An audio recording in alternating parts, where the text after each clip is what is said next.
हैं स्वर्ग का गेट खोलने के, तो पुरुष तनधारी तो कोई ब्रह्मा नहीं हो सकता ना।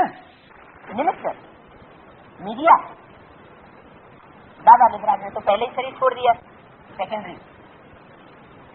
तो जरूर कोई ब्रह्मा के रूप में नारी रूप है, जैसा अर्थ है वैसा शब्द है। ब्रह्मा न बड़ी माँ मन माँ, बड़ी माँ जिसकी कोई भी माँ हो नहीं सकती, माने कोई माता उसको ज्ञान सुनाने में कन्विंस कर नहीं सकती। पिता होगा, ब्रह्मा का भी कोई पिता हो सकता है, रचयिता हो सकता है, लेकिन उस माता को कन्विंस करने वाली कोई माता नहीं हो सकती, माना उससे बड़ी माता नहीं हो सकती। वो सारे जगत की माता है। उस माता के अंदर जब ये संकल्प उठे कि अब तो स्वर्ग का गेट खुल जाए, अब ये नरक की दुनिया क्या हो जाए, खलास हो जाए, माना अब इसमें कोई प्रयोजन नहीं रहा। इच्छा मात्रम अविद्या। कौन सी दुनिया के लिए इच्छा मात्रम अविद्या? स्वर्ग का गेट खुल जाए ये इच्छा नहीं है क्या? स्वर्ग का गेट खुलना ये तो नई दुनिया की इच्छा हुई, लेकिन कौन सी दुनिया के लिए बोला इच्छा मात्रम अविद्या? ये पुरानी दुनिया जो भस्म होने वाली है, इस दुनिया में अभी हमें कुछ भी सुख नहीं चाहिए। अब पूरा वैराग आ गया। क्या माताओं के लिए सबसे बड़ा पुरुषार्थ बाबा ने कौन सा बताया है? नष्टो मोहा। माताएं अगर नष्टो मोहा हो जाए तो समझो उनका पुरुषार्थ पूरा हुआ, पास हो गई। तो माताओं में मुख्य माता ब्रह्मा, जगदम्बा, उनके लिए ये गायन है। क्या गायन है? एक सेकंड में ब्रह्मा तो विष्णु बन जाते। तो बाप पहले माँ को आगे बढ़ाएगा, अब खुद आगे बढ़ेगा। पहले वैराग, इंतहा वैराग, एवरलास्टिंग, वो किसके अंदर पैदा करेगा? है? माँ के अंदर। माँ के अंदर जब ये वैराग का भाव पक्का पैदा हो जाए, अभी कुछ नहीं चाहिए। सबकी इच्छाओं की पूर्ति करने वाली कोई माता है जो सबकी मनोकामनाएं पूरी करती है। मुरलियों में नाम दिया हुआ है, कौन? कामधेनु। तो कामधेनु गाय जिसके शरीर में सारे ही 33 करोड़ देवताएं दिखाई जाते हैं, उसके अंदर ये संकल्प उठे बुद्ध रूपी पेट में, क्या कि अब इस पुरानी दुनिया का भले विनाश हो। विनाश तो कब होगा? पहले स्थापना होगी कि पहले विनाश होगा? है? पहले तो स्थापना चाहिए। स्थापना जब तक नहीं हुई है तब तक विनाश नहीं हो सकता। तो ब्रह्मा का पहला कार्य है स्वर्ग का गेट खुले। वो गेट तभी खुल सकता है जबकि ब्रह्मा के अंदर संपूर्ण वैराग पैदा हो जाए। वो वैराग की तरफ इशारा किया, ब्रह्मा के संकल्प से ही गेट खुलेगा। अच्छा, ब्रह्मा के संकल्प से तो गेट खुलेगा। अब शंकर कौन? ये तो गेट का उद्घाटन वो तो ब्रह्मा के द्वारा हो गया, होना है, वो तो पहला कार्य। फिर इस स्वर्ग की, पैराडाइज की प्रत्यक्षता संसार में कब होगी? जब विनाश के नगाड़े बजे। तो शंकर कौन? यह भी गुह्य रहस्य है। जब ब्रह्मा ही विष्णु है तो शंकर कौन? ब्रह्मा तो संपन्न स्टेज में पहुंचेगा तो विष्णु रूप बन जाएगा। 4 भुजाधारी, 4 भुजाओं का कॉम्बिनेशन। 4 भुजा माने 4 मददगार आत्माओं का स्वभाव संस्कार का कॉम्बिनेशन हो जाएगा। ब्रह्मा सरस्वती और जगदम्बा पार्वती, इन चारों के स्वभाव संस्कार का कॉम्बिनेशन। माना वो स्वर्ग का ये गेट खुल गया, लेकिन उसकी प्रत्यक्षता तब होती है जब के विनाश की नगारे बजे। तो शंकर कौन? ये गुह्य रहस्य है कि ब्रह्मा ही विष्णु है, तो शंकर कौन है? इस पर रूह रेहान करना, माना पक्का पक्का ये विश्वास निश्चय धारण कर लेना है। ये तीनों मूर्तियों का पार्ट कौन कौन सा है? नहीं तो त्रिमूर्ति शिव की पूरी पहचान नहीं हुई। अगला बात, ब्रह्मा तो 84 जन्म लेते हैं, विष्णु के भी 84 जन्म कहेंगे। जब ब्रह्मा तो विष्णु है तो ब्रह्मा के भी 84 जन्म, तो मृत्यु कितनी होगी? 84 जन्म होंगे तो मृत्यु कितनी हुई है? 84 मृत्यु, 84 जन्म तो 84 बार मृत्यु भी, लेकिन जन्म गाया हुआ है। ब्रह्मा के 84 जन्म, विष्णु के भी 84 जन्म कहेंगे।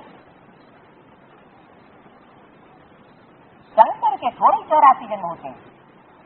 अच्छा, ये कब की बात है? ये ब्रह्मा विष्णु शंकर कौन से युग में होते हैं? संगम युग में होते हैं। तो संगम युग में स्थूल जन्मों की बात होगी या सूक्ष्म जन्मों की बात होगी? जो जन्म मरण का चक्र फिरेगा संगम युग में, वो स्थूल जन्म से कनेक्टेड है 84 का चक्र, या शूटिंग पीरियड से सूक्ष्म बात से कनेक्शन रखता है? वो तो सूक्ष्म बात का कनेक्शन है। माना शंकर को अटल अखंड स्टेज में जो दिखाया जाता है, वो स्वरूप ये साबित करता है कि उसकी जन्म मृत्यु होने का सवाल नहीं है। इसलिए शिव शंकर को मिला के एक कर देते हैं। शिव की भी ऐसी ही स्टेज और शंकर की भी ऐसी स्टेज कि एक बार निश्चय पैदा हो गया कि ब्रह्मा कौन, विष्णु कौन, शंकर कौन, तो वो निश्चय को कोई टालने वाला नहीं हो सकता। अखंड और अडोल निश्चय है। निश्चय टूटा बाप के रूप का, तो जैसे कि बच्चा मर गया, और निश्चय मजबूत हुआ, निश्चय पक्का हुआ, माना पक्का ब्राह्मण बन गया, जन्म ले लिया। तो निश्चय होना माना जन्म होना, अनिश्चय होना माना मृत्यु होना। ये जन्म मृत्यु का चक्र जो है वो ब्रह्मा को चलता है, लेकिन शंकर को नहीं चल सकता।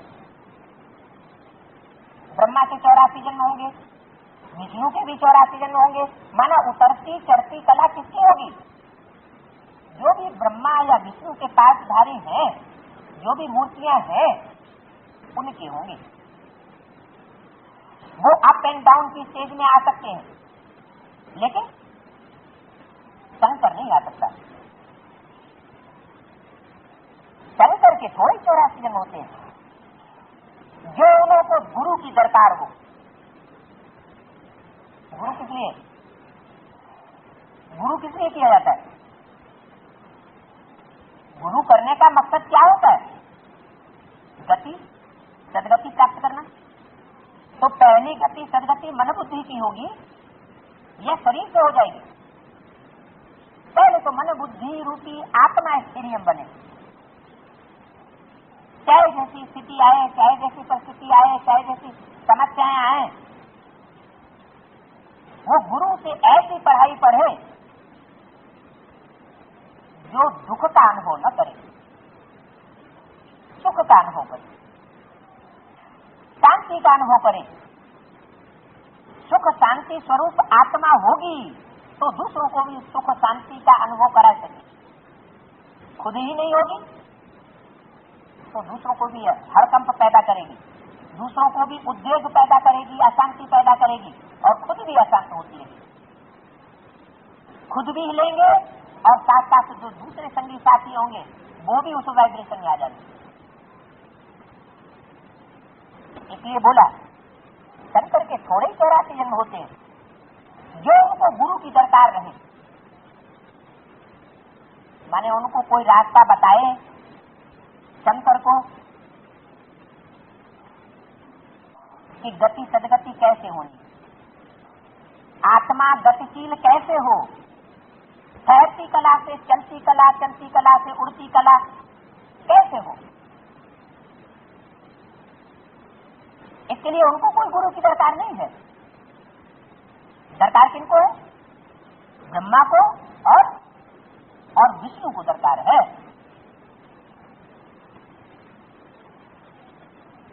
उनको कोई दरकार नहीं, सिर्फ ब्रह्मा का ही गुरु ठहरा, उनकी सदगति होती है। क्या? ब्रह्मा का ही गुरु ठहरा, उनकी सदगति होती है। यहां भी उनकी कह के दूर कर दिया ब्रह्मा को। क्यों? ब्रह्मा की तन में बाजू में ही बैठा हुआ था, फिर दूर क्यों कर दिया? माना भविष्य का जो पार्ट है, प्रैक्टिकल पार्ट ब्रह्मा का, ब्रह्मा को ही जगदम्बा कहेंगे। मुरली में क्यों बोला? वास्तव में ये ब्रह्मा ही तुम्हारी जगदम्बा है। क्यों कहा? क्योंकि वही ब्रह्मा की सोल कोई माता में प्रवेश करती है और संसार में जगदम्बा के रूप में पूजी जाती है। ब्रह्मा के रूप की पूजा नहीं है, पुरुष रूप की पूजा किसकी है? जगदम्बा के रूप की पूजा है।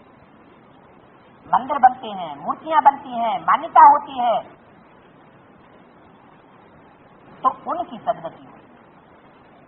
किनकी? ब्रह्मा। तो सदगति होती है, माना पहले क्या थी? पार्वती कहो या ब्रह्मा कहो, दोनों पहले किस स्टेज में थे? सदगति की स्टेज में कहें या दुर्गति की स्टेज में? कहते पार्वती को कथा सुनाई, पहले दुर्गति की स्टेज में थे। फिर जब कथा सुनी, गुरु से डायरेक्शन लिया, गुरु की मत पर चले, तो सदगति हुई। तो ब्रह्मा और विष्णु की सदगति होती है। उनकी सदगति होती है तो जाकर के विष्णु बन जाते हैं। विष्णु तो सदगति स्वरूप ही है, ब्रह्मा का अधूरा रूप है।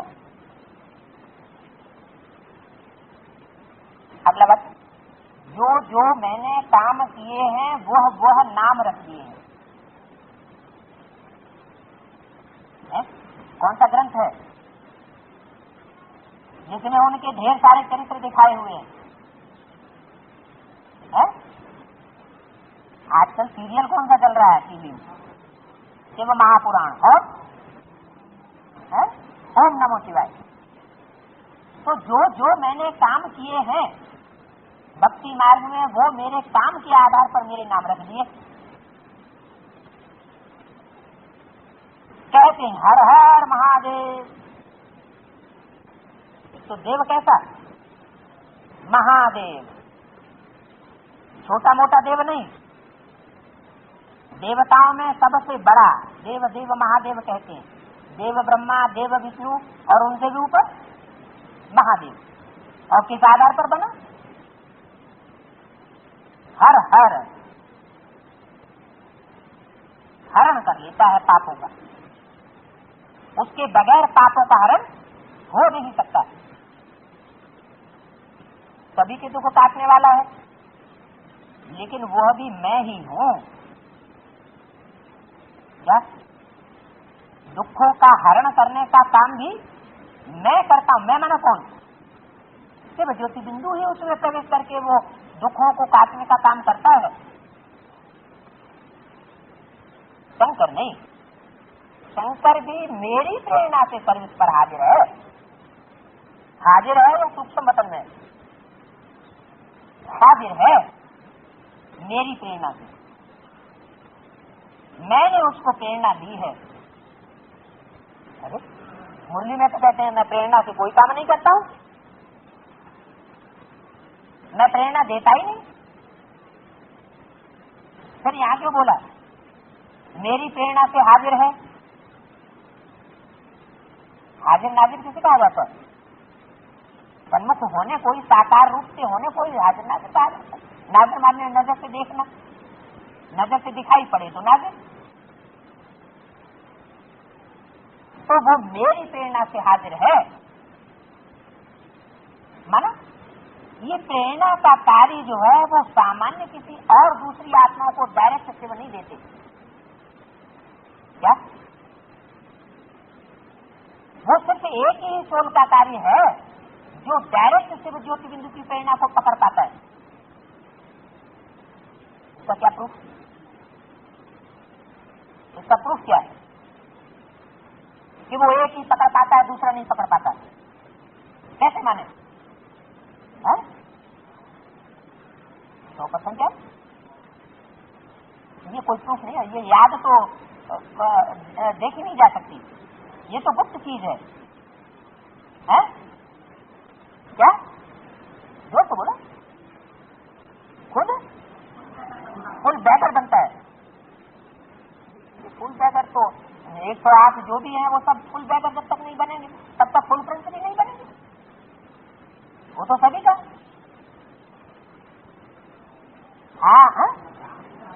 हाँ, उससे जो शिव ने ब्रह्मा के मुख से ज्ञान सुनाया, उस ज्ञान की गहराई को, उसके क्लैरिफिकेशन को, उसके मनन चिंतन मंथन को, उसकी तह को कोई मनुष्य आत्मा पकड़ नहीं सकती। वो शिव का जो टीचर का रूप है एक्सप्लेनेशन देने का, वो टीचर का रूप शंकर का ही है और किसी मनुष्य आत्मा का नहीं हो सकता। इससे साबित होता है कि शिव जो कुछ भी कहना चाहते हैं, जो कुछ भी समझाना चाहते हैं, वो समझने वाला पहला बच्चा कौन, जिसके द्वारा सब समझते हैं? क्या वो एक ही रूप है जिसके लिए गायन है कि गंगा लाई, गंगा आई तो लेकिन जटाओं में उलझ गई, तो जटाओं में कोई गंगा थोड़ी उलझ जाती है। ये तो मन मस्तिष्क में ज्ञान रमण करता है, उसको कहा जाता है, उस बुद्धि में वो बात बैठी हुई है और किसी को पता नहीं है। 96 से लेकर के और 76 तक वो बात एडवांस नॉलेज की और किसी की बुद्धि में नहीं है जो लक्ष्मी नारायण बन जाए, लक्ष्य को प्राप्त कर ले। कोई भले कहे कि 56 से लक्ष्मी नारायण तैयार हो गए या प्रत्यक्ष हो गए, नहीं, लक्ष्मी नारायण तो पद प्राप्त हो ही तब सकता है जब मनन चिंतन मंथन की फुल स्टेज हो जाए, आत्मा के 84 जन्मों का क्लैरिफिकेशन हो, निश्चय बुद्धि हो जाए।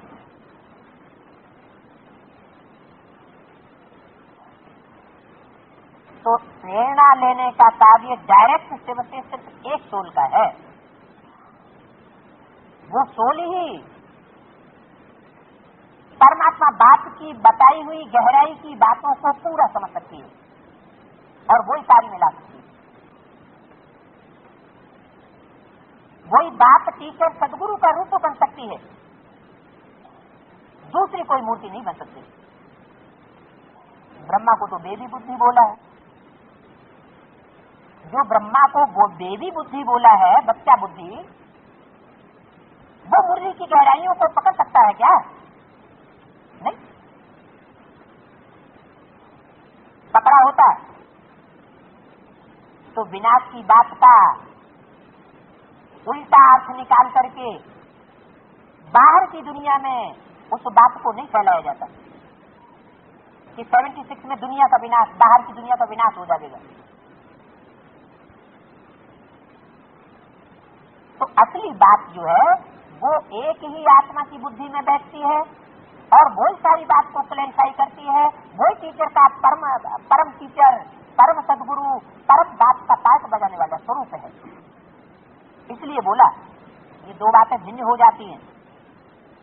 इसलिए कहने लगते हैं बाबा तो डबल डबल बातें करने लगते हैं, कभी कुछ कहते हैं, कभी कुछ कहते हैं, कभी कहते हैं मैं प्रेरणा देता ही नहीं हूं। प्रेरणा से अगर मैं पढ़ाई पढ़ाऊं तो फिर मुझे शक्ति पर आने की दरकार क्या है? फिर तो मैं ऊपर बैठे ही प्रेरणा देता हूं, शक्ति सुधर जाए? नहीं, प्रेरणा कहो, प्रवेशता कहो, क्योंकि उसका पता नहीं चलता। कब बुद्धि रूपी क्षेत्र में वो प्रवेश करता है, कब चला जाता है, पता लगता है क्या? नहीं। फिर प्रवेश करने के भी कारण अलग अलग है।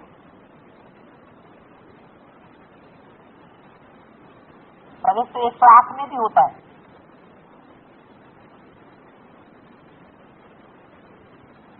सेवा कौन करता है?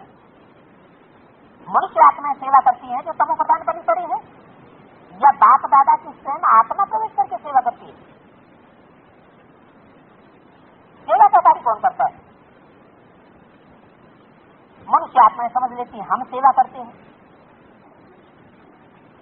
तमो प्रधान आत्मा सेवा का कार्य नहीं कर सकती। वास्तव में सुप्रीम सोल सिर ही आकर के प्रवेश करता है, लेकिन प्रवेश उनमें करता है जो हिम्मत करता है। परंतु कोई कह नहीं सकता कि मेरे अंदर शिव बाबा आता है। अगर कोई कहता है कि मेरे अंदर शिव बाबा आता है तो जैसे वो भूत है, वो खुद भी भूत है और दूसरों को भी भूत बनाएगा। कहने की बात ही नहीं। प्रत्यक्ष को प्रमाण की जरूरत नहीं है, बोलने की जरूरत नहीं है। भगवान कभी अपने को प्रत्यक्ष नहीं करेगा। क्या नियम है? संतोष सादर, सादर तो संत। वो सुप्रीम सोल प्रवेश करके बच्चों के पार्ट को प्रत्यक्ष करता है, और बच्चे जो है वो बाप को प्रत्यक्ष करते हैं।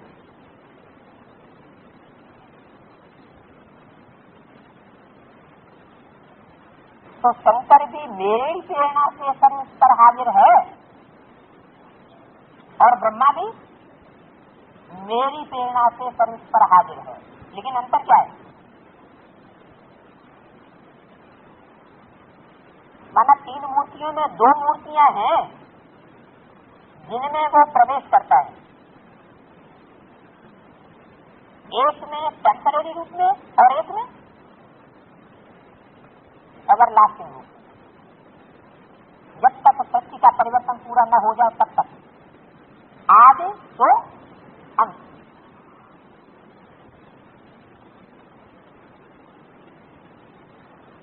बाप ने समझाया है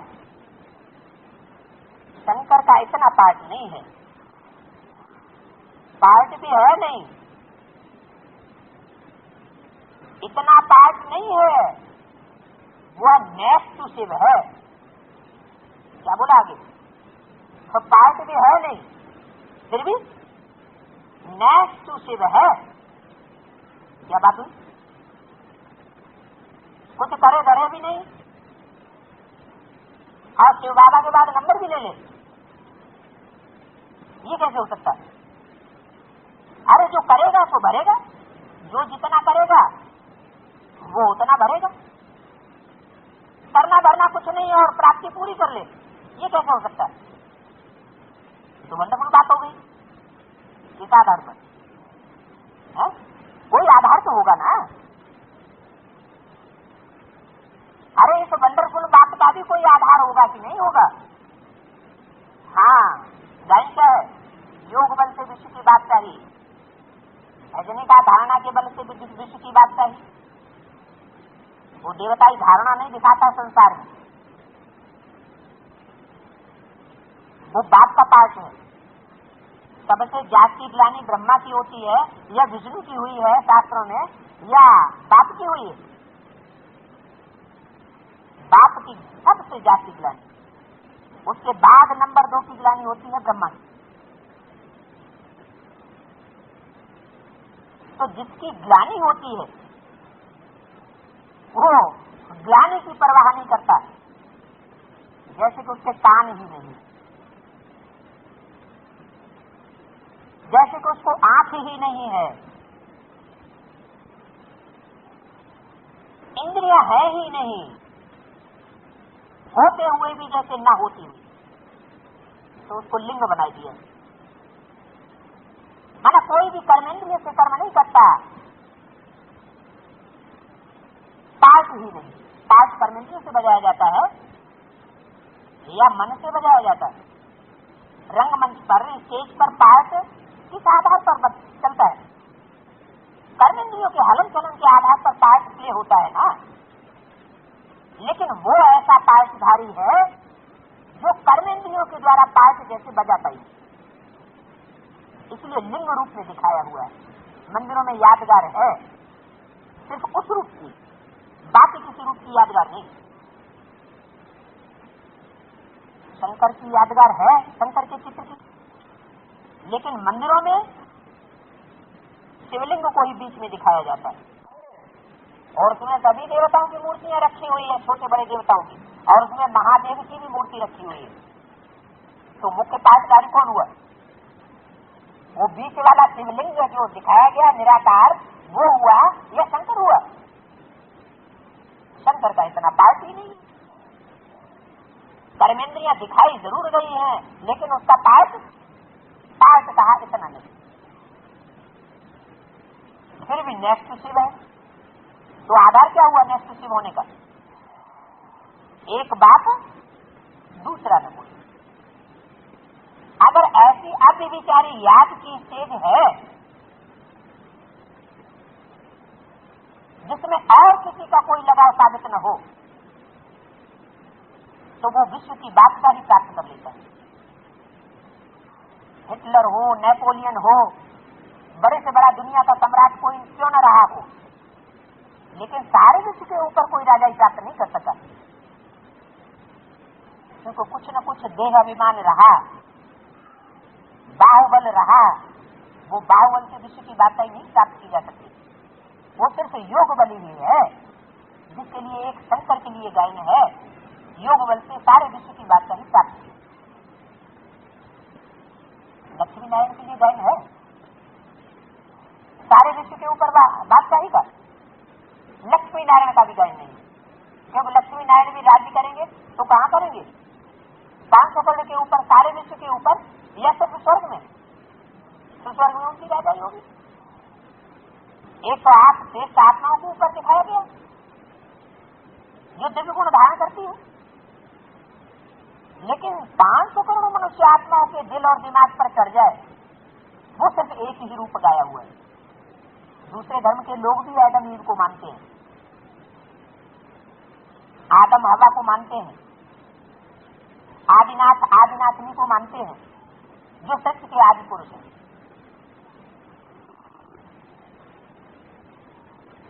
तो बोला अगली बात, वास्तव में शिव का तो बहुत पाठ क्या?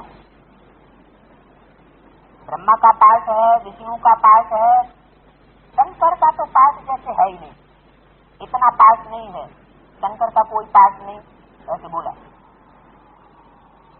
लेकिन सबसे जाति पाठ कौन बजाता है? शिव बाबा।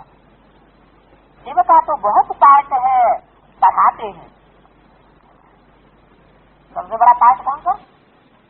पढ़ाने के लिए तो मुख चाहिए, देखने के लिए बच्चों को, स्टूडेंट को देखने के लिए आंखें चाहिए। फिर पढ़ाई सिर्फ मुख से ही पढ़ाई जाती है, थ्योरी की भी पढ़ाई जाती है, या प्रैक्टिकल भी पढ़ाई जाती है? टीचर सिर्फ मुख की पढ़ाई पढ़ाता है या प्रैक्टिकल भी पढ़ाता है? प्रैक्टिकल भी तो पढ़ाता है, तो प्रैक्टिकल भी कर्म करके दिखाते हैं। शंकर क्या करते हैं? मानो पढ़ाई पढ़ाने का, एक्सप्लेनेशन देने का पाठ किसका हुआ? शिव का है, शंकर नहीं करता ये धंधा। फिर भी उनका पाठ वंडरफुल है। किनका? शंकर का पाठ वंडरफुल है, जो तुम विश्वास कर न सको। तुम विश्वास कर न सको, ये किसके लिए बोला? मैंने बच्चों के लिए बोल दिया पहले से कि तुमको उस पाठ के ऊपर जरूर संशय आता रहेगा। कोई को कम संशय आएगा, कोई को ज्यादा संशय आएगा। वो ऐसा वंडरफुल पाठ है। कम संशय किनको आएगा और ज्यादा संशय किनको आएगा? है? कम संशय उनको आएगा जो हीरो पाठधारी के 84 जन्मों में ज्यादा से ज्यादा नजदीक रहे होंगे, कभी धोखा नहीं दिया होगा। और ज्यादा संशय किनको आएगा? जो बाप से विपरीत बुद्धि होकर के दूर हो गए होंगे, दूसरे दूसरे ग्रुप में, दूसरे दूसरे धर्मों में तैर गए होंगे, बाप को धोखा दिया होगा, आज से अंत तक पूरे सहयोगी नहीं बने होंगे, उनको संशय आएगा। और शूटिंग कहाँ होगी? है? इन दोनों बातों की शूटिंग भी प्रैक्टिकल में यहां देखी जा सकती है। अगला बात, धर्मराज भी क्रिएशन है क्या? क्रिएटर नहीं है, क्रिएटर एक है। क्या? बाप अलग और धर्मराज अलग। कौन हुआ धर्मराज? धर्मराज माना क्या? धर्म का राजा, धारणा का राजा। ये पाठ किसने बजाया है? तो शंकर ने बजाया है? ब्रह्मा ने बजाया। ब्रह्मा की सोली ही पाठ बजाती है धर्मराज का पाठ, लेकिन ब्रह्मा ने तो शरीर छोड़ दिया। जब तक रहे कभी उन्होंने धर्मराज का पाठ बजाया क्या? किसी को आंख उठा करके भी लाल आंख से देखा क्या? है? पत्थर मारे क्यों न एक सेकंड के लिए बाबा के पास पहुंचा हो, वो भी कहता बाबा ने हमको जिंदगी में जितना प्यार दिया इतना दुनिया में किसी ने नहीं दिया। एक भी ब्रह्मा कुमार कुमारी का कोई भी ऐसा मिसाल हो सकता है जो ये बताए कि बाबा ने हमको प्यार नहीं दिया? तो प्यार महसूस किया माँ का, कोई कह ही नहीं सकता कि प्यार नहीं दिया। तो धर्मराज का पाठ हुआ क्या वो? है? फिर ने शरीर छोड़ दिया, फिर कैसे साबित हो? जरूर वो ब्रह्मा की सोल ही कोई माता में प्रवेश करती है। इसलिए बोला हुआ है असुर संहारणी गाई हुई है। कौन गाई हुई है? असुरों का संहार करने वाली। वो देवी का रूप है, विकराल रूप, जो असुरों के चेहरे प्रत्यक्ष करने के लिए निमित्त बनी हुई। तो वो धर्मराज का जो रूप है असुर संहारणी, वो क्रिएशन है या क्रिएटर है? वो भी क्रिएशन है। धर्मराज है मेरा राइट हैंड। राइट हैंड माताओं को बताया या पुरुषों को बताया? माताओं को बताया।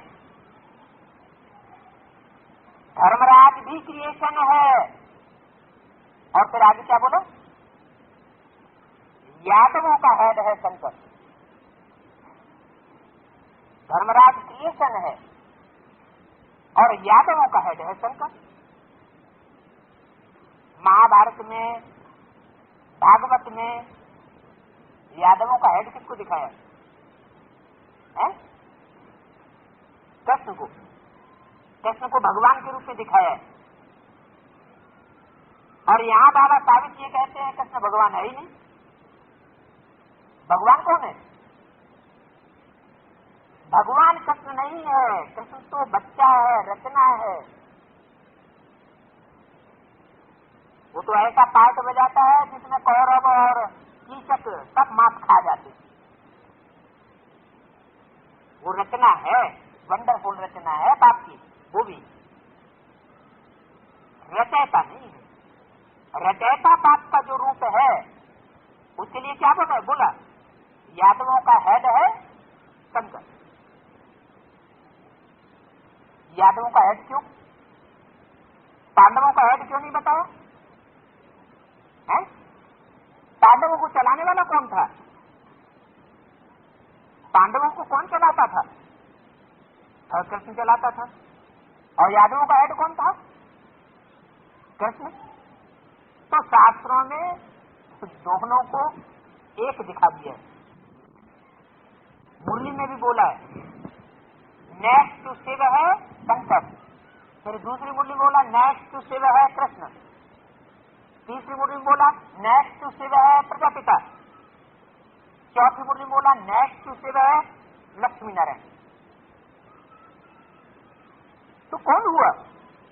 ये चार है नेक्स्ट टू शिव या एक है? जरूर पर्सनालिटी तो एक ही है। वो चारों नाम अलग अलग रूप से दिखाई दिए, जब जब जैसा जैसा काम वैसा वैसा नाम। अगला वाक्य है यहां फिर शिरोमणि शिव बाबा। मणियों में शिरोमणि कौन? शिव बाबा। कितनी मणि है? अरे कितनी मणियां गाई हुई हैं? है? 9 मणियां तो मुख्य गाई हुई हैं, लेकिन शिरोमणि शिव बाबा। क्या बात है? मणियों के साथ शिरोमणि माना श्रेष्ठ मणि। शिव बाबा गिनती में आता है, शिव गिनती में आता है नवरत्न की गिनती में। मणि चैतन्य है या पत्थर होती है? मणि तो पत्थर होती है। जो 9 मणियां 9 रत्न हैं, उनकी भेंट पत्थर से क्यों की गई? पत्थरों से उनकी भेंट क्यों करते हैं? क्योंकि वो 9 मणियां जो हैं वो श्रेष्ठ से श्रेष्ठ भी बनती हैं और पत्थर बुद्धि भी बनती है। इसलिए उनकी गिनती है श्रेष्ठ से श्रेष्ठ और भ्रष्ट से भ्रष्ट। ये शिव के लिए नहीं कह सकते। फिर यहां क्यों कहा? यहां फिर शिरोमणि शिव बाबा क्यों कहा? बाबा शब्द भी तो जुड़ा हुआ है, शिव बाप थोड़ा ही बोला, माना साकार की तरफ इशारा किया। शिरोमणि शिव बाबा, फिर ब्रह्मा सरस्वती, फिर नंबरवार माला यहां की है। शंकर तो न वर्षा लेते हैं और न वर्षा देते हैं, माना शंकर को सुख लेने की भी दरकार नहीं और शंकर को शांति का वर्षा लेने की भी दरकार नहीं। माना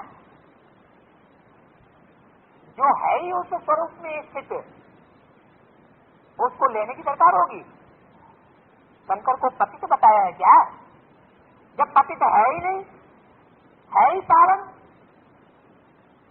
मन बुद्धि जब स्त्रियम है, अंदर से इच्छा है ही नहीं, सिर्फ निमित्त मात्र पार्ट बजाना है विश्व कल्याण की अर्थ। तो ये कैसे कहा जा सकता है कि वो वर्षा लेने का लालायित है? अच्छा, फिर इसका प्रूफ क्या है? इस बात का क्या प्रूफ है? प्रूफ होना चाहिए ना, बिना प्रूफ के तो कोई नहीं मानेगा। इस बात का क्या प्रूफ है कि शंकर वर्षा नहीं लेता है? हाँ, सब देवताओं को स्वर्ग में दिखाते हैं, स्वर्ग है सुख। सुख माना, स्वर्ग माना क्या? सिर्फ सुख, दुख का नाम निशान नहीं। कोई परसेंटेज जहां दुख की न हो वो है स्वर्ग, माना सुख। शंकर को कहां दिखाते हैं? तो कांटों के जंगल में दिखाते हैं या स्वर्ग में दिखाते हैं? कांटों के जंगल में दिखाया। मुरली में भी बाबा कहते हैं कि मैं महलमारियों में नहीं रहता हूं। मैं कहाँ रहता हूं? मैं तो झोपड़ी में रहता हूं। तुम बच्चों को महलमारियों में रखता हूं, तो स्वर्ग में तुम बच्चों को भेजूंगा, मैं कहाँ रहूंगा? मैं इस नरक की दुनिया में ही दिखाया जाता है मेरा रूप। मुझे स्वर्ग में नहीं दिखाते हैं। तुम बच्चे जब स्वर्ग में जाएंगे तो मेरे को नहीं बुलावेंगे, मेरे को बुलाते भी नहीं, निमंत्रण भी नहीं देते कि आ जाओ। क्या वंडरफुल बात हो गई। माना सब देवता स्वार्थी हो गए क्या है? यानी शंकर तो न वर्षा लेते हैं न वर्षा देते हैं। हाँ, माना एक पाठधारी ऐसा भी है सारी मनुष्य सृष्टि के बीच जिसको कामना नहीं है। मुरलियों में भी आता है, क्या आता है? वो तो ऐसे ही कहते रहते हैं साधु संत महात्मा सन्यासी कि हम निष्काम कर्म करते हैं। वास्तव में कोई भी निष्काम कर्म कर नहीं सकता। क्यों? निस्वार्थ निष्काम कर्म क्यों नहीं कर सकता? सबको स्वार्थ और कामना क्यों रहती है और शिव बाबा को स्वार्थ और कामना नहीं है? हाँ, कि सबको अपना रथ है, शिव बाबा को अपना रथ नहीं है। सबको रथ है तो स्वार्थ है। शिव बाबा जिस रथ में प्रवेश करके पार्टी भी बजाता है तो उसमें कैसा पार्टी बजाता है? निस्वार्थ। उस रथ के लिए उसे कुछ नहीं लेना है। अगर कुछ करता भी है तो किसके लिए करता है? कौड़ी लेता है और हीरे देता है तो किसी के लिए करता है? अपने आनंद के लिए करता है? नहीं। जो बच्चे हैं, जो आसक्त हुए पड़े बच्चे हैं, जिनसे पुरुषार्थ होता ही नहीं लेकिन दिल के सच्चे हैं, सच्चा पोता मिल देने वाले हैं, तो उन बच्चों के लिए संघ का रंग लगाने के लिए निमित्त बना हुआ वो पाठ है। बाकी ऐसे नहीं है कि वो भी आनंद लेने वाला है, वो भी स्वार्थी है, उसको भी कामना है। नहीं, वो सिर्फ एक ही पाठधारी है। और रंगमंच पर पाठधारी साकार होगा या निराकार और आकार होगा? पाठधारी तो साकार ही होता है। अगला बात, भोलानाथ सदैव शिव बाबा को कहा जाता है। सदैव भोलों का नाथ, चारों का नाथ नहीं, छल छिद्र कपट वालों का नाथ नहीं। किसका नाथ है? भोलानाथ। क्यों? उसके लिए तो गायन है, असुरों हो चाहे देवताएं हो, वो सबका कल्याण करने वाला है। कल्याण तो सबका करने वाला है, लेकिन पहले अहंकारियों का कल्याण करेगा या जो निरहंकारी बच्चे निरहंकारी बन के बाप के सामने नतमस्तक हो जाते हैं, अपना पूरा पोता मिल सच्चा देते हैं, उनके सामने पहले वो झुकता है। पहले सब कुछ अपना अर्पण किसके सामने करेगा? जो भोले बच्चे, भोले भाले, बाप ने कहा और बच्चों ने माना। भोलानाथ सदैव शिव बाबा को कहा जाता है, और कोई भोला होता ही नहीं। कोई कहे शंकर भोला है, नहीं। शंकर अगर भोला होता तो ये गायन क्यों होता शिव शंकर भोले भाले? शिव शंकर शब्द जो बोला जाता है और भोले भाले शब्द बोला जाता है, उसमें पहला टाइटल कौन? शिव के साथ भोला लगा हुआ है और शंकर के साथ भाला लगा हुआ है। तो भोला कहाँ हुआ? भाला भोला कहाँ हुआ? वो तो भाला हो गया। माने जिनकी बुद्धि में ये रहता है कि ये शंकर है, एक ही शरीर में दो पाठधारी, एक भोक्ता है एक अभोक्ता, लेकिन जिनकी बुद्धि में वो शंकर याद रहता है, विषपाई,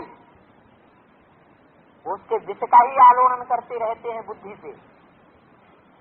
सागर में कचरा भी भरा हुआ है और सागर में रतन भी भरे हुए हैं। हमको क्या चाहिए? हमको रतन चाहिए। अगर हमने कचरे का आलोड़न करना शुरू कर दिया तो हम तार पाएंगे क्या? सारी दुनिया का कचरा तो सारा सागर में जाता है। सागर के कचरे का आवाहन करने से हम हमारी गति क्या होगी? हम तो उसी में डूब जाएंगे। तो शिव बाबा को भोला कहा जाता है, शंकर को भोला नहीं कहेंगे। एक मुरली ने कहा शंकर तो है हज्जाम, माथा मोड़ करके हल्का कर देगा। जैसे कहते हैं ना माया माथा मोड़ लेती है, तो शंकर भी क्या करता है? माथा मोड़ देगा। तो किसको याद करना चाहिए? शंकर को याद करना चाहिए या शिव को याद करना चाहिए? हमारा कल्याण किसमें है? जैसे ब्रह्मा के तन में बोलते थे, बच्चे ब्रह्मा की गोद में जाते थे, बाबा कहते थे किसकी गोद में आए हो? तुम्हारी स्मृति में क्या है? ब्रह्मा की गोद में आए हो या शिव बाबा की गोद में आए हो? तुम्हारी स्मृति में क्या है? कोई कहते ब्रह्मा की गोद में आए, फेल हो गए, तुम्हें कुछ भी प्राप्ति नहीं होने वाली। अगर शिव बाबा की गोद में आई ये बुद्धि में है तो प्राप्ति स्वरूप है। तो ऐसे ही सबको याद नहीं करना है। किसको याद करना है? शिव बाबा को याद करना है। शंकर को नहीं कहा जाता है भोलानाथ, वो तो विनाश करता है और शिव बाबा स्थापना कराता है। क्या? शिव बाबा स्थापना कराता है। किसके द्वारा? ब्रह्मा द्वारा। ब्रह्मा सरस्वती कह देते हैं। अगला बात, ब्रह्मा सरस्वती कह देते हैं परंतु वो कोई जोड़ी नहीं है। फिर जोड़ी में नाम क्यों बोल देते हैं? है? ये जोड़ी का नाम क्यों बोला हुआ है ब्रह्मा सरस्वती? है? सरस्वती में प्रवेश करते, ब्रह्मा में प्रवेश करते, वो तो ब्रह्मा हुआ, पर सरस्वती को उनके साथ क्यों ऐड कर दिया? शास्त्रों में कहते हैं कि जब ब्रह्मा था उस समय और कोई था ही नहीं, तो उन्होंने तो ग्लानि लिख दी है कि ब्रह्मा को सहयोगिनी शक्ति कोई नहीं थी तो अपनी बेटी को सहयोगिनी शक्ति बना लिया। वो तो ग्लानि की बात कर दी। वास्तव में ब्रह्मा सरस्वती कोई युगल नहीं है, वो तो ज्ञान के आधार पर जिसने सबसे जास्ती ज्ञान उठाया, ब्रह्मा के मुख से निकला हुआ, अपने प्रैक्टिकल जीवन में उठाया, उसके ऊपर ब्रह्मा सीधा हुआ, गुणों के ऊपर। बाकी ऐसे नहीं है कि उसको कोई अपनी युगल बनाई लिया, स्त्री बनाई लिया, नहीं, वो कोई जोड़ी नहीं है। वास्तव में शंकर पार्वती की भी जोड़ी नहीं है। क्या? जिस समय वाणी बोली जा रही है उस समय शंकर पार्वती थे? नहीं थे, तो जोड़ी होने का सवाल ही नहीं। और भविष्य में भी पार्वती ब्रह्मा कुमारी होगी, प्रजापिता ब्रह्मा की कुमारी होगी या जोड़ी होगी? दुनिया वाले जिस अर्थ में जोड़ी कहते हैं उस संबंध के आधार पर जोड़ी होगी क्या? है? विकारी संबंध के आधार पर जोड़ी होगी क्या? शास्त्र में कहते हैं ना, तो शास्त्र में जो भी बातें हैं वो किसकी लिखी हुई है? भक्तों ने लिखी। भक्त विकारी है तो बुद्धि भी उनकी विकारी है। तो वास्तव में शंकर पार्वती की भी जोड़ी नहीं है, वो भी ब्रह्मा कुमारी है और वो भी जनेऊधारी ब्राह्मण है। और जब जोड़ी होगी तो उनको शंकर पार्वती कहेंगे या लक्ष्मी नारायण कहेंगे? हम ब्राह्मणों की भाषा में क्या कहेंगे? लक्ष्मी नारायण। अगला बात, विनाश ज्वाला प्रज्वलित कब हुई और कैसे हुई? कौन निमित्त बना? क्या शंकर निमित्त बना या यज्ञ रचने वाले बाप और ब्राह्मण बच्चे निमित्त बने? आज में भी जो भी विघटन हुआ यज्ञ के अंदर, उसमें भी निमित्त कोई शंकर था क्या? नागबलों वाला नहीं, कोई ब्राह्मण बच्चे ही निमित्त बने।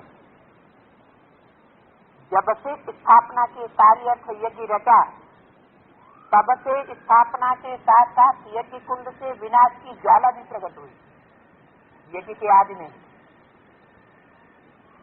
तो विनाश को प्रज्वलित, विनाश ज्वाला को प्रज्वलित करने वाले कौन हुए? बाप और साथ साथ आप। तो जो प्रज्वलित करने वाले हैं उनको संपन्न करना चाहिए। बाप और ब्राह्मण बच्चे वही विनाश ज्वाला को प्रज्वलित करने वाले थे और उनको ही अब उस विनाश ज्वाला को संपन्न रूप देना है, न कि शंकर को देना है। शंकर ऐसा कोई नागबलों वाला कोई होता ही नहीं है। विष्णु कोई होता है क्या? न विष्णु होता है न शंकर होता है। होते कौन है? ब्राह्मण बच्चे होते हैं या कोई शंकर और विष्णु होते हैं, जैसा रूप शास्त्र में दिखाई दिया चित्र में।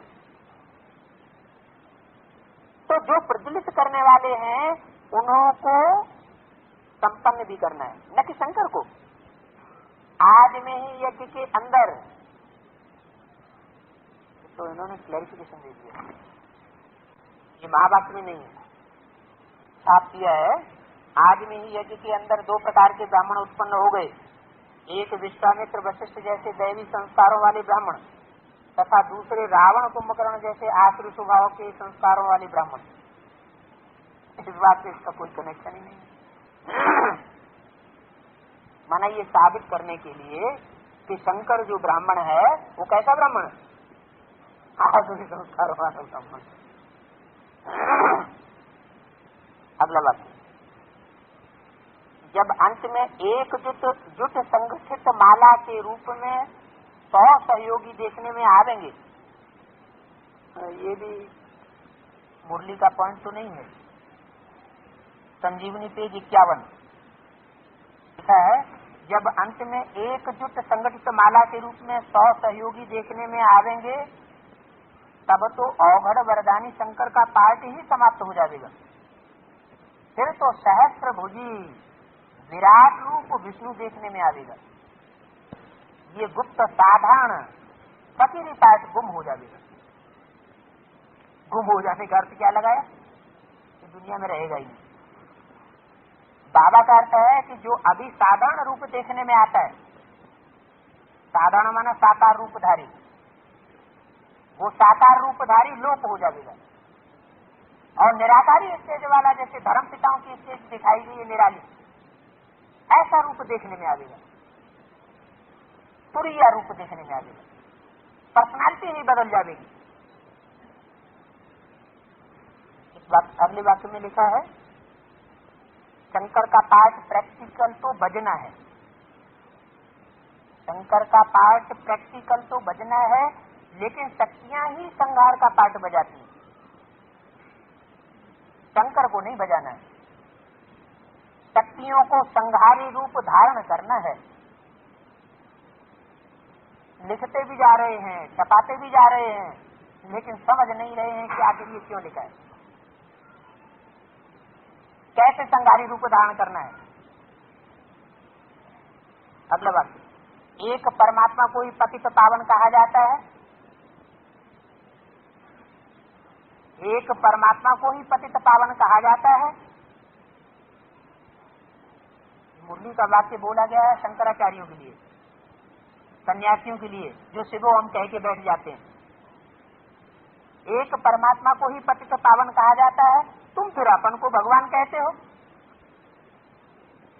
इसलिए बोला सन्यासियों के लिए जो शिवो हम बन के बैठ जाते हैं। क्या तुम तुम पतित पावन हो, निकलो यहां से बाहर, ऐसी झूठी बातें यहां मत करो। कौन करता है? नहीं, उसने छपाया है, उसने सृष्टि से नहीं छपाया उसने छपाया है कि एडवांस पार्टी का जो हेड है वो अपने को पतित पावन अपने को कहता है कि मैं पतितों को पावन बनाने वाला हूं। लेकिन क्या वो कहता है? कहता है? कहता तो नहीं। वो कहता है कि मेरे में सिर प्रवेश करता है, वो कहता है, या तुम लिख करके देते हो? माना जिसने अपनी कहता नहीं, उससे पूछो। अगर वो पतित पावन है तो उससे पूछो तुम पतित हो या पावन हो, तो क्या जवाब देगा?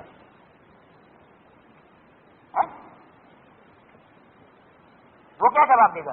वो अपने को पतित कहेगा कि पावन कहेगा? तो पतित ही कहता है। वो तो कोई प्रूफ नहीं है, कोई मुरलियों में प्रूफ नहीं है, वो क्या कैस्टों में कोई प्रूफ नहीं है, कोई लेटेक्स में कोई प्रूफ नहीं है, जो भी लिटरेचर छपाया उसमें कोई प्रूफ नहीं है कि वो अपने को शिव कहता है या पतित पावन कहता है। मान लिया गया। ऐसा मान करके ये वाक्य जो है, जो शंकराचार्यों, सन्यासियों जो शिवोहम बन करके बैठते हैं, उनके लिए लागू होने की बात कहां लागू कर दी? जहां कोई प्रूफ ही नहीं उनको मिलेगा वहां लागू कर दी।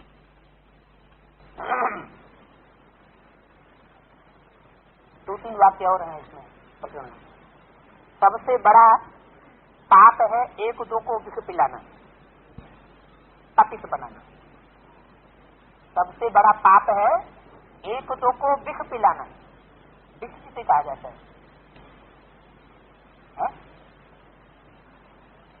विष किसे कहा जाता है?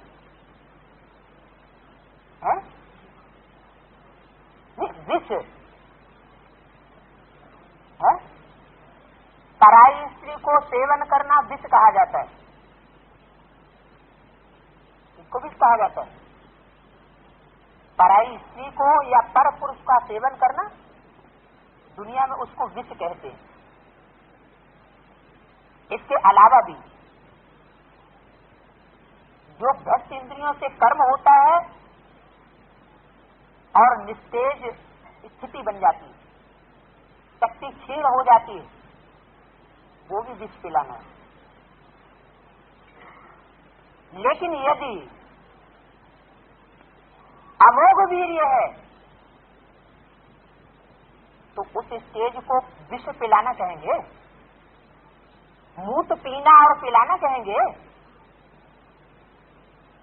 शंकर को किस रूप में याद किया जाता है? अमोघ वीर्य के रूप में याद किया जाता है। तो जो अमोघ वीर्य के रूप में याद किया जाता है उसको विष पिलाने के लिए कैसे यूज कर सकते हैं? स्थिति ऐसी बनी हुई,